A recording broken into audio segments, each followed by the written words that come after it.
Hi, I'm Jeff, and I'm a therapist. And I'm Tyler, and I'm a patient. We're going to talk about trauma, healing, and everything. Everything is traumatic.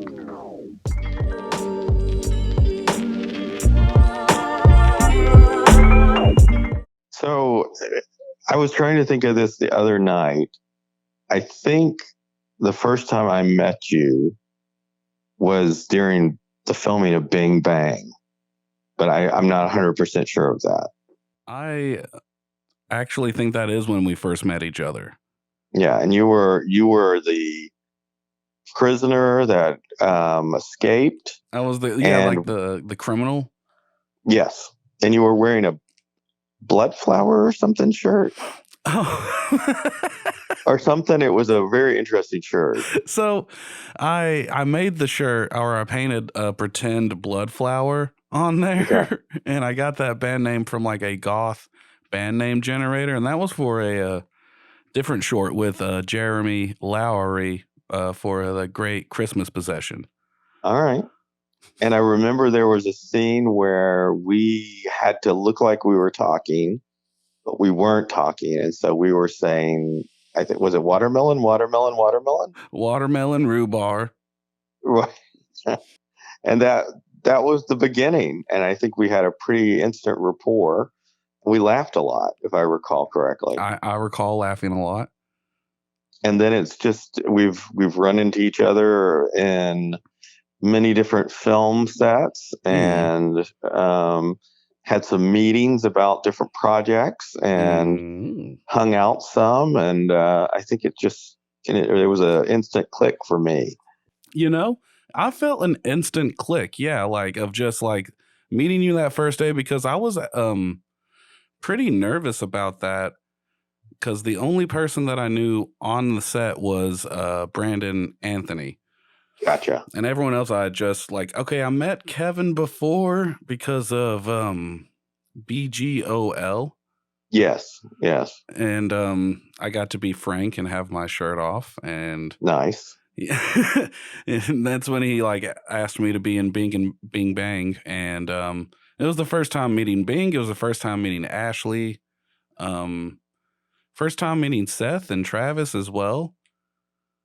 That was a really fun time that day. I guess we filmed most of that in a day. They did some other stuff outside of that location, but that was a lot of fun and a really great cast of people that have done all kinds of things now. And it was so weird that we were able to get everyone together for it. Yeah. Well, some of them went on to do really cool things as well. Well, I think it would be hard to get everybody together. I mean, Ashley's been working in different kind of like local theater. Well, Bing, of course, is doing all his stuff. Bing's on Netflix. Yeah, Netflix and Marvel. I mean, it was just a really unique.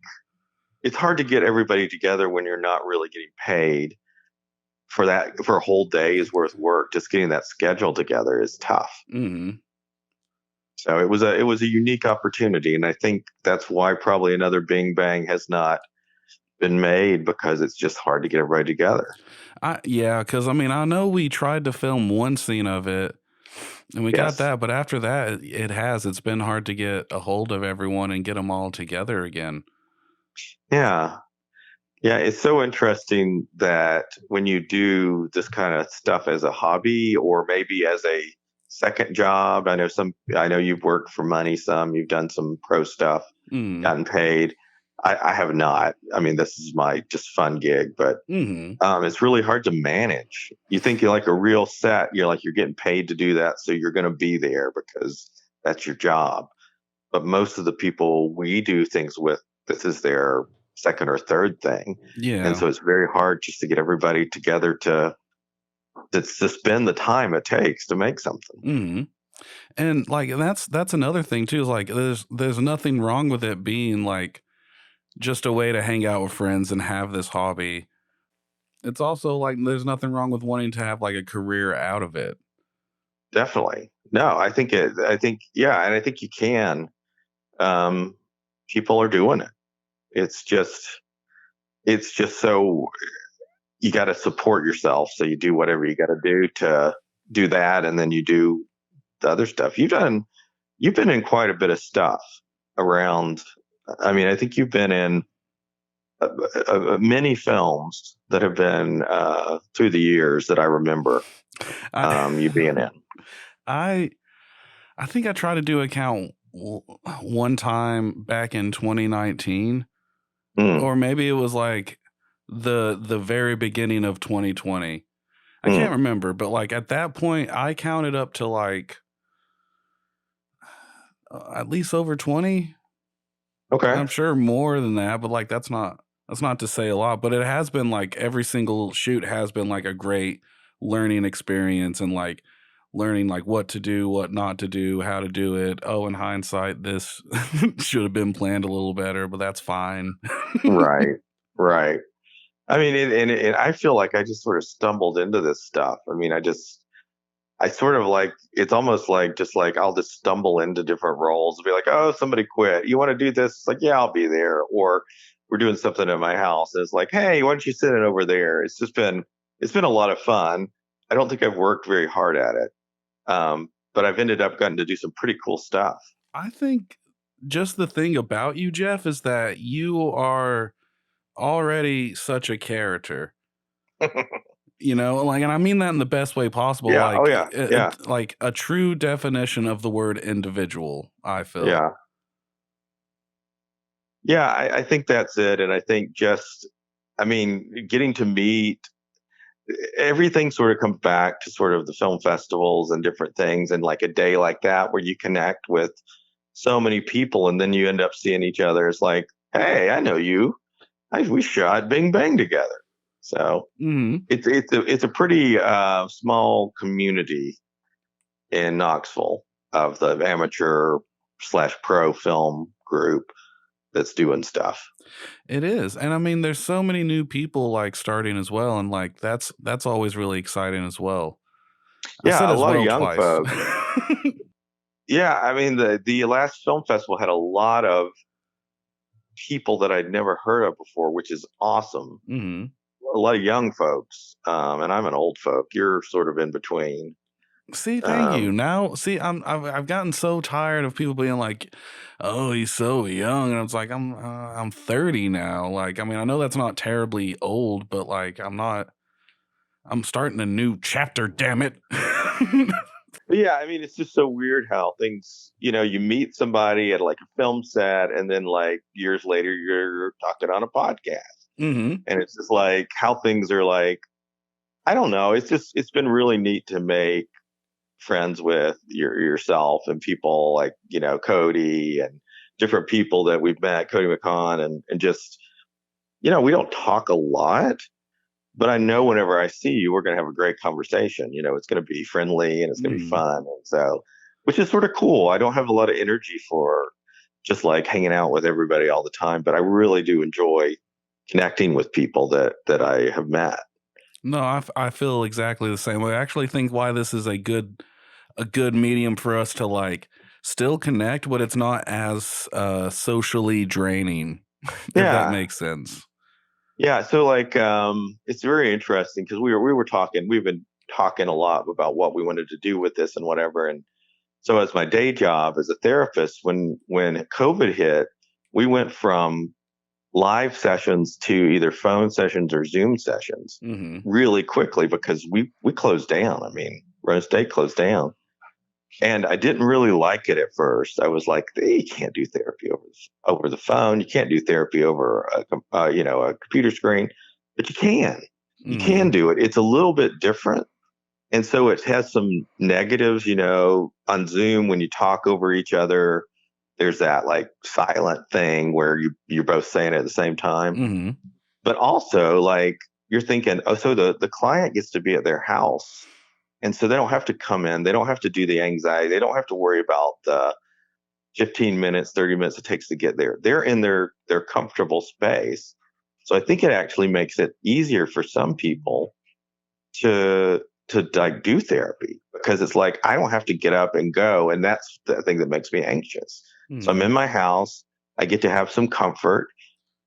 And so I think it's actually been sort of a neat thing to experience of the process of the way to connect without being in front of each other, literally. Yeah, like actually using the, because it's so, I'm just going to sound like an old man yelling at clouds here, but it's like technology, it's like it is a great way to connect, but it also like does make us feel a little more isolated in a sense. Yeah. Yeah. And it is interesting to see like therapy evolve in that manner of like, okay, this is something we haven't even considered because it's always just come into the office, Yeah. talk about it, or do whatever type of therapy you're doing, and then but now like you're able to do it at home. I think that's why things like BetterHelp has gotten like Yeah. taken off, and like Yeah. hopefully one day they'll be a sponsor. I don't know. Yeah, definitely we want to reach out to these folks. But yeah, I mean, BetterHelp, and there's a couple of others. They are the they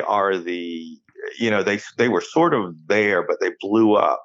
Mm, They've been getting bigger, but then they blew up during COVID because everybody needed to talk to somebody, and they're set up to do text or video or whatever, and so it's affordable in the sense you pay a fee and you have something. So mm, it's good to have therapy available to folks because it is expensive and it can be sort of scary. But when you just text somebody and you say, "Hey, can we chat through something?" mm-hmm. That might be all that somebody needs. And so I think it's great, and it sort of destigmatizes the whole mental health stigma of, oh, you're going to see a counselor, or what happened to you. It's like, oh yeah, everybody goes to see a counselor. I you know know that's how the millennials are. yeah. Millennials are all about therapy, and so is Gen Z. Yeah. It is. I It's mean, the clients we see are 90% right now with at Roan State, and of course we're at a college, so it's younger, but mm, we have older folks too. But they're 90% of them are 18 to 20, which to me is so amazing because it's like, I wish I was in therapy at 19 or 20, because you just get some stuff taken care of yeah. before you're 30, and you're like, oh man, I got to take care of this now. I could have Me. taken care of this when I was 18 and lived a happy life for the last 10 years. Oh, And see, that's the so, thing too. Like, I tried like one therapy session when I was a kid. mm, I want to say I was probably about like 13. okay. And like I did enjoy it, but ultimately, like my dad, well, not that like he was against it. So that's one of like the great things about him is that he was very like open about like talking about things, going to therapy, and like that's something Mm, I always appreciated about him. He didn't make it a stigma in the house, which was gotcha. great. Um, fuck, losing my train of thought. Yeah. And I'm a little older than you. I mean, I'm 54. So it wasn't like when I was a kid that people went to therapy. I mean, people probably did, but you went to therapy if you had a problem. You Mm-hmm. went to therapy if you were a juvenile delinquent. I had a friend that was a fire setter. He went to therapy, but it didn't seem like it was really available to the normal folks. Like I could use therapy in high school and college. Mm-hmm. So I finally got therapy when I was in my 20s for a little while at UT, and it was a good experience. But it's interesting how I think we've come to the point, like we're saying, it's not a bad thing that people are like, yeah, I got a therapist, and it's not a shameful thing anymore. It's like, oh yeah, well, I want a therapist, and it's like it's exciting that people are like, I want to explore stuff now. Yeah, it is great. It just sucks that like it is. I think we talked about this just the other night of like sometimes like not enough mental health work in the world can fix like financial issues. And Yeah, yeah, yeah. I mean, there are things that you just can't. We talked a little bit about just the disparity between the rich and the poor, the rich and the middle class, and mm-hmm. therapy can't fix those things. But I think it does. It can help people to be able to exist in their space, and Mm-hmm. so they may not be able to fix their their financial situations, but they can work on their mental health status where they can deal with things better and they can have happiness as much as they can in that space. So it's definitely a piece. But I mean, it's been, I've had 3 different therapeutic experiences and at different times in my life, and they've all been useful in different ways. And I was working on different stuff at different phases in my life. So I mean, I think it's valuable to just sort of process through your stuff. You gotta sift through your shit. You gotta sift through it. And when I'm teaching, we have student interns, and when they start, they're like, "Oh, I got to say the thing just right, or I got to do just the right technique." Really, all you got to do is listen. You got to give somebody your attention, listen to them, and truly be interested and care for them. And I think the rest sort of falls into place. But we're in a society where we don't listen to each other. We're so distracted. But the idea of sitting down for an hour, 50 minutes, and actually having somebody listen to you, I mean, that's why you pay for it, is because nobody does it. I mean, I can barely sit still when I'm not doing a therapy session. I can barely sit still for 5 minutes without doing 12 things. So it's just a weird world we live in. And if only there was like a therapy TikTok where you can just go through clients and like little 15-second intervals. You want to fuck You your read mom? this. Yeah, exactly. Yeah, TikTok is man, it's addictive. I don't know if you use it at all. Oh, I but love it's TikTok. addictive. Yeah, no, it is addictive. I have to stop myself from scrolling at night. Otherwise, I stay up till like 1 a.m. Yeah, and I lose track of time, and I Mm-hmm. learn stuff. Some of it's like, oh, there's a cat, or there's like a crazy bear wearing a hat or something. Mm-hmm. But then it's like philosophical things and people telling stories, and you're like, man, I'm getting educated here. But it's just I think it's got our brains, and I think we may have talked about this too. Like the whole pace of things started like with the MTV kind of quick cut, just like little 3 seconds here, 3 seconds there. Mm-hmm. And that's what we've gotten totally to. Everybody is like watching these little 15, 20-second things. Mm-hmm. And we can't digest something that's longer. It's hard to sit still for anything longer than 15 or 20 seconds. It is, but I think I also think I'm trying to articulate my thoughts here. Maybe we'll cut this. I don't know. We might just raw dog this thing and just like let all the ums and ums in. Well, we do want to traumatize a little bit. So let's just raw dog it. Look up raw dog if you're not sure what it is. But if you're a kid, you got to be at least 18. We don't want to get arrested. Yeah, this podcast is for mature audiences. Mature audiences only. Mature audiences only. It is like it's getting harder for people to sit and concentrate on things. I feel to an extent. Like I mean, people still like shows. They still like movies. And I mean, Yeah. especially like podcast and music in itself, like people can sit and listen to a thing for a long time because most of the time they have those things as like background noise to them doing something else. Yeah, they're driving or they're cleaning the house or whatever. You've just got that playing. I don't see I'm not too worried. I don't think TikTok's going to take over the entire entertainment scope. I think it's just another little subsection in like what we can consume in media, such as movies, music, books. Yes. TikTok. I mean, shorts. to me, it's so much better than Facebook, and I do Facebook stuff, but Facebook is like a stagnant pond because it's just full of the worst and the best. But it just sits there and it doesn't change that much. I know they've altered the algorithm and the way it works, but it still looks the same to me.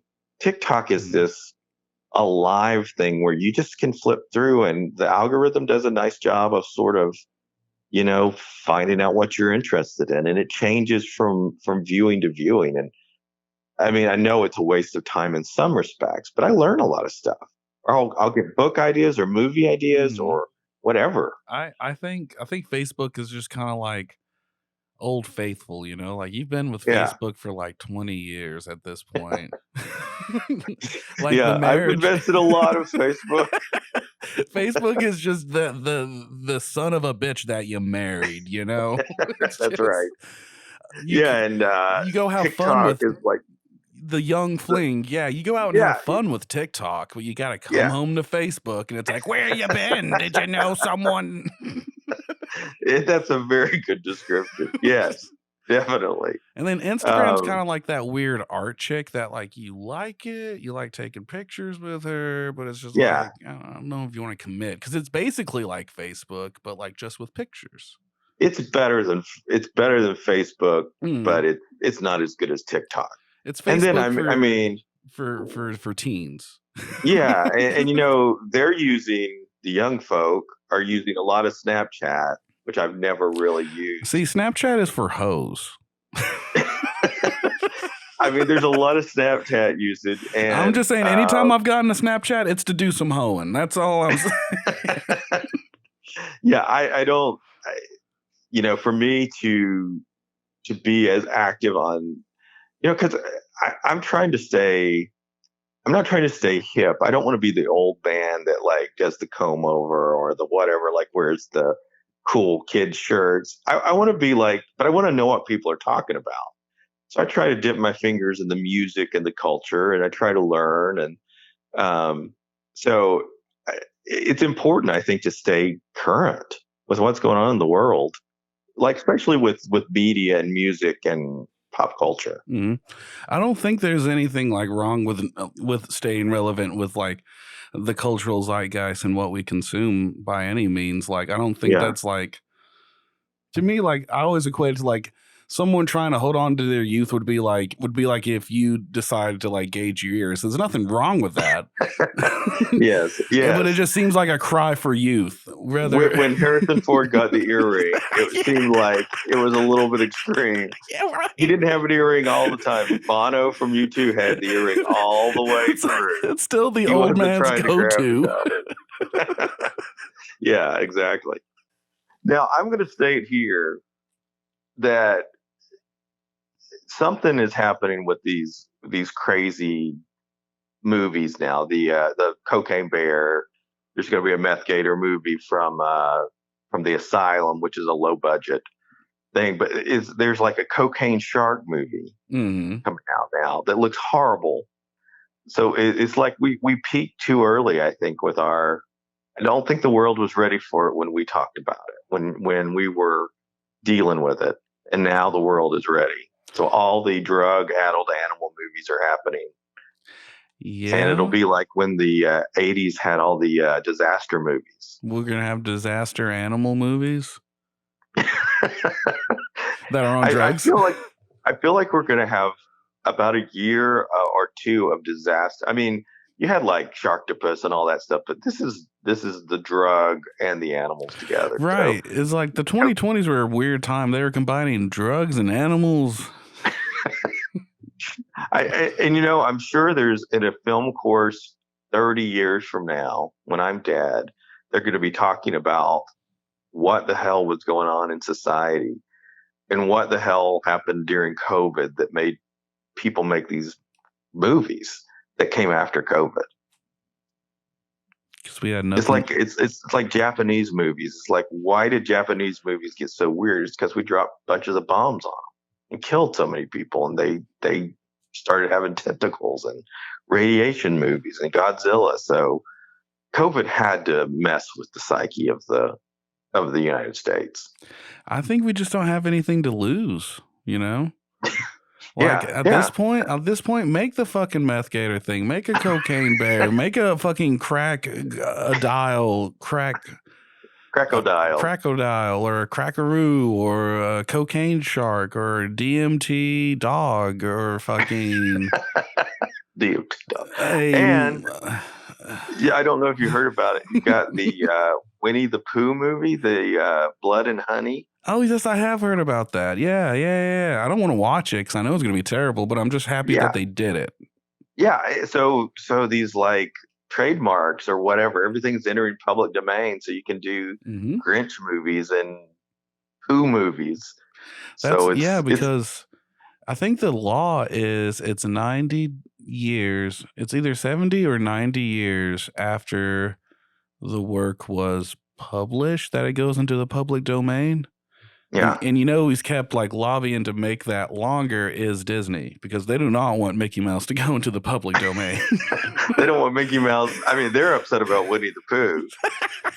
So the dude made it for 100 grand, and I think it's made 4 or 5 million.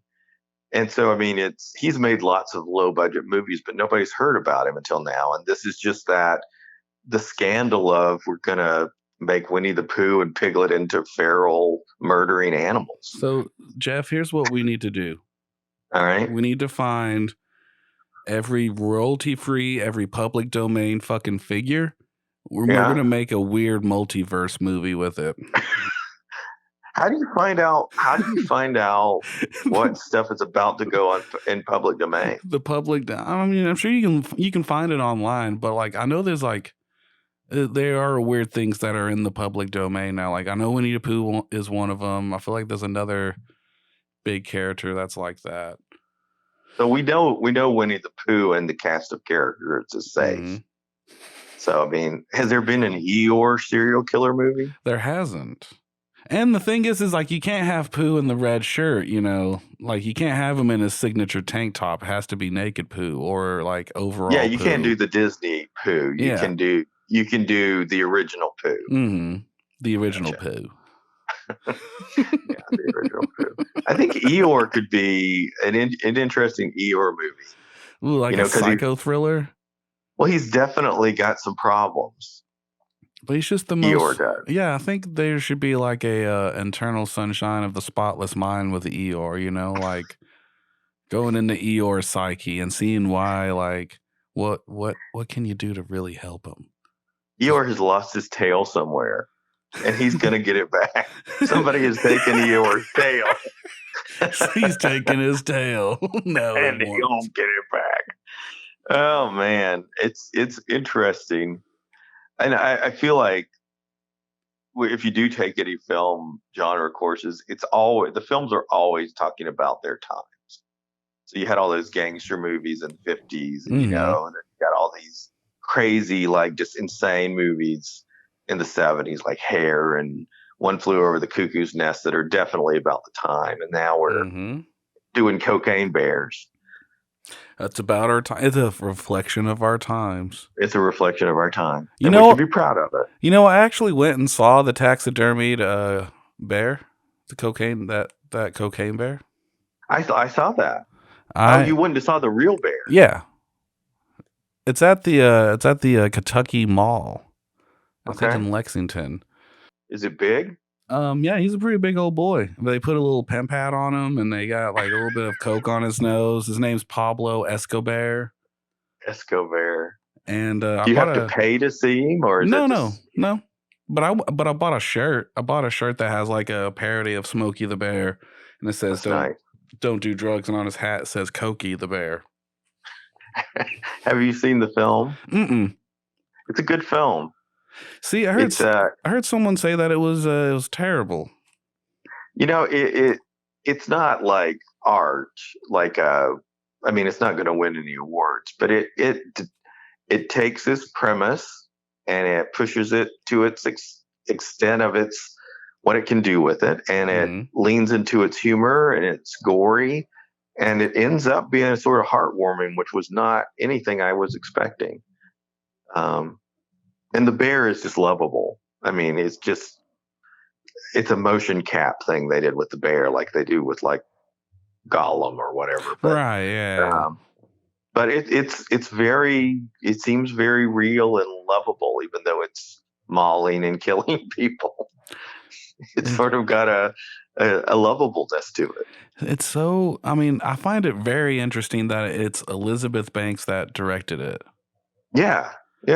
Which good for her. And apparently she said that she would not direct it unless they could do a photorealistic bear. The bear had to look real. Mm-hmm. And they did a pretty good job with the bear. So I don't want to give anything away. It's worth a watch.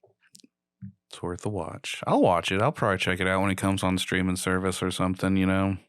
Caffeine Bear. Depressed millennial bear.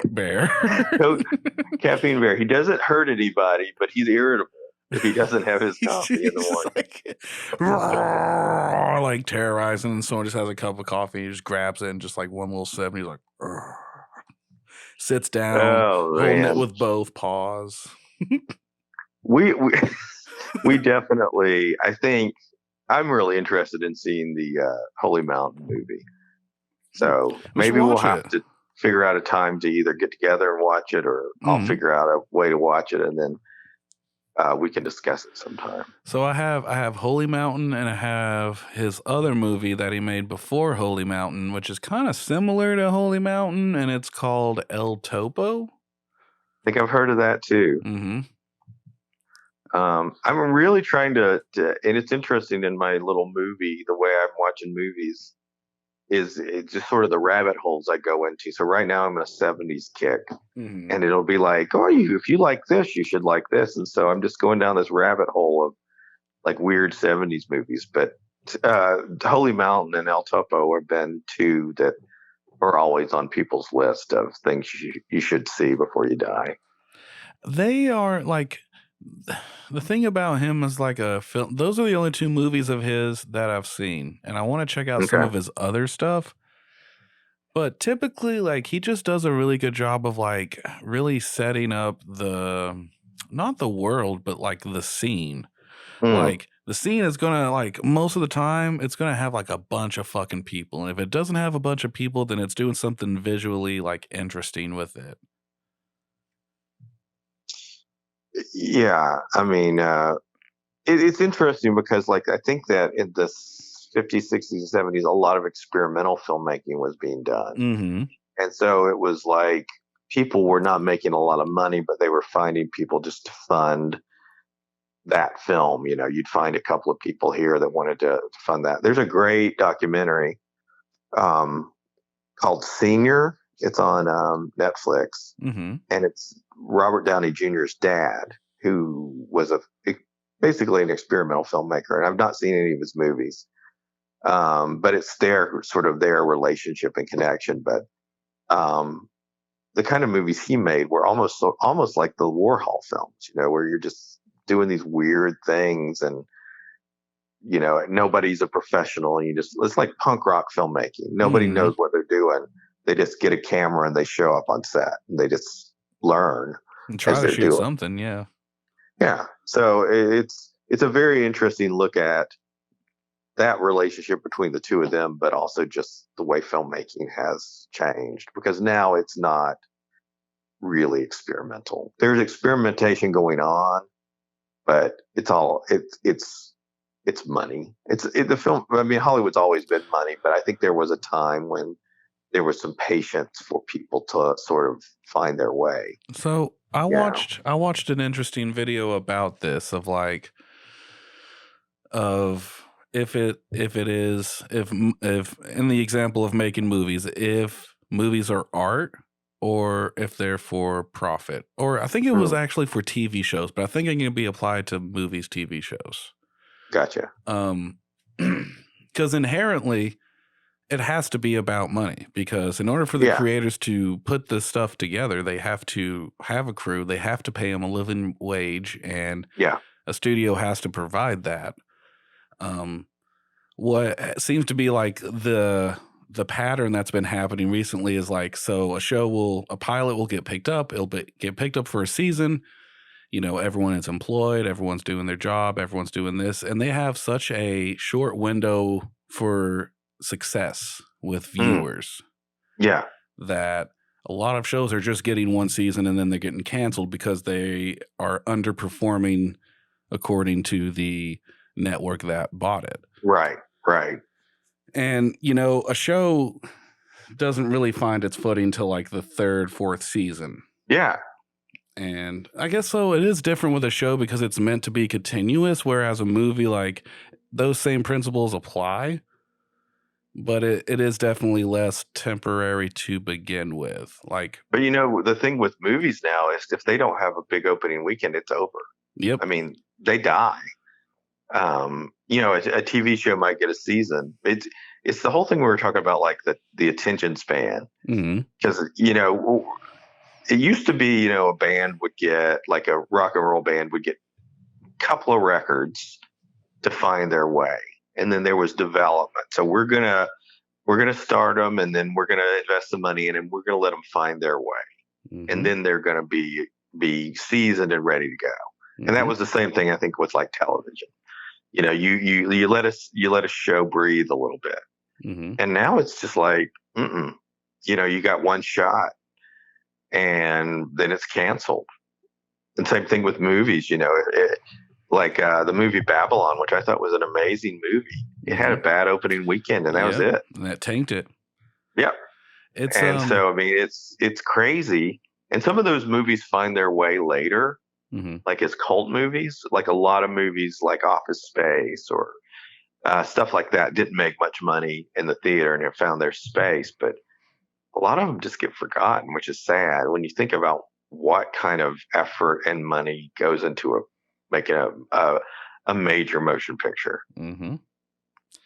So it's And disposable. that is something that I think Frank Zappa has referred to as a one-shot deal. Yeah. Yes. And you know what's happening now, which is even crazier, Hmm. is some stuff is just being buried and never shown because they can write it off. Like Yep. there's a Batman or a It was Batwoman the or Batgirl movie. Batgirl movie. They And just shelved it. you know It's $100 million movie. what I read about that is that it had a really poor like test audience, Sure. like I guess viewing review or whatever. Right. Which I mean, like maybe it was like I can kind of see it, but also at the same time, like, and that's what I think it is. I think the studios and the people that are in charge are not willing to take a risk. Hmm. Like I think back in the earlier times or back in the day, people were more inclined to take a risk on things because Yeah. there wasn't so much a oversaturation and niche, because that's what it really like boils down to, is like none of these things are going to go away because there's an audience for all of them.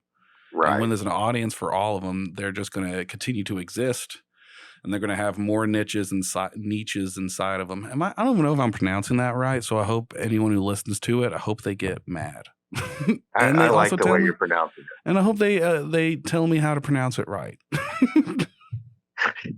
it.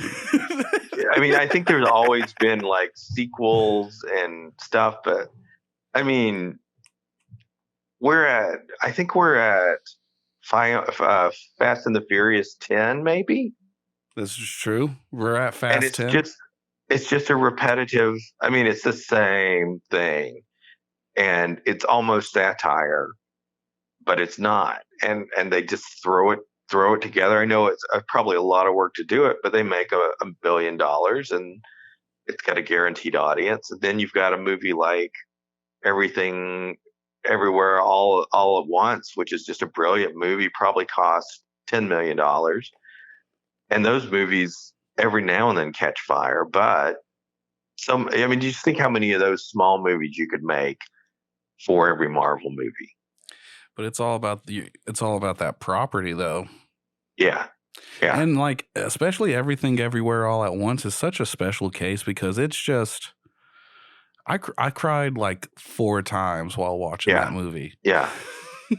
It's so beautiful, and it's got so many layers to it, and you just think, how did somebody write this? How did somebody keep this straight and pull it together? Because it is a very non-linear film Mm-hmm. that ends in a very dissatisfying way, where all the everything is tied up. It's just Mm-hmm. an amazing sort of bravura kind of filmmaking experience with where you just think they're thinking like, we'll just try this. We're gonna just go on a limb and try something crazy, and you wonder how it got made. Mm-hmm. And maybe it's because it was small enough and it wasn't that expensive, so the studio's not that interested. Yeah, and that's like that's why I think there's glimmers, because I think, and I'm going to sound like a fucking film bro here, but like A24 is a great studio if you want to like get something that's not the norm, that's not like expected, that's not what you'd normally They have see. a track record that is amazing. Mm-hmm. When you look at their track record of films and the kind of things that they have done, it's almost a guarantee you're at least going to see something interesting. It might not be great, But but it's at least it's not. interesting. It's different. Mm-hmm. And so they have made it that market.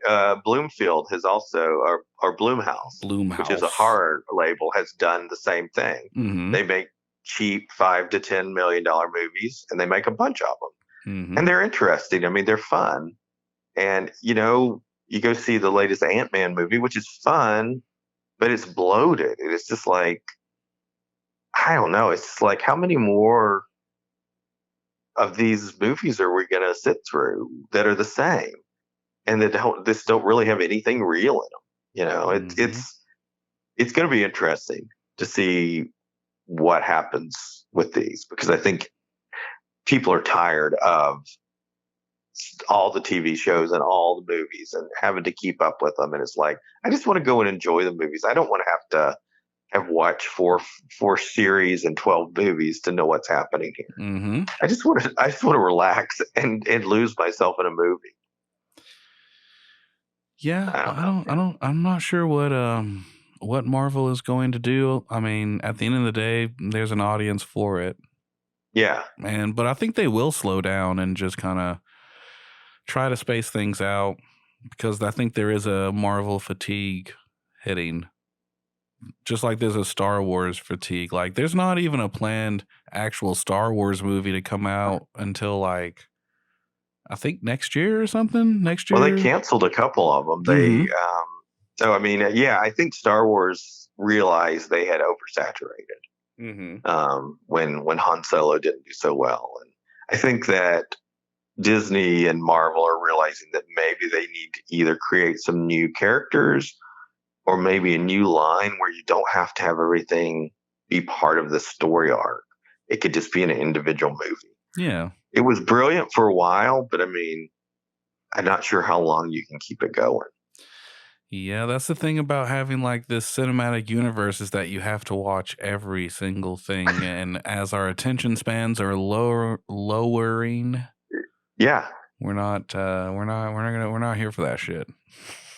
and I'm okay with obsolete or like very small characters, but I don't understand half the scenes that are in the cut scenes and the credits. I don't know what they're talking about. I don't know who these characters are. I'm fine with that, but it's like I have to go read on the internet who that was. And so it's like you're really getting deep down into stuff, and it's like, I don't know. I don't want to work or to go see the movies. I just want to watch them. I think this has reached its natural conclusion, Jeff. Yeah, I think definitely. I think at the end of the day, we don't want to sit there and just watch it. Yeah. We just want to enjoy. That's what we want to do, and traumatize. We just want to enjoy and traumatize. Until next time, my friend. Until next time, Jeff. I am Tyler. This is Jeff.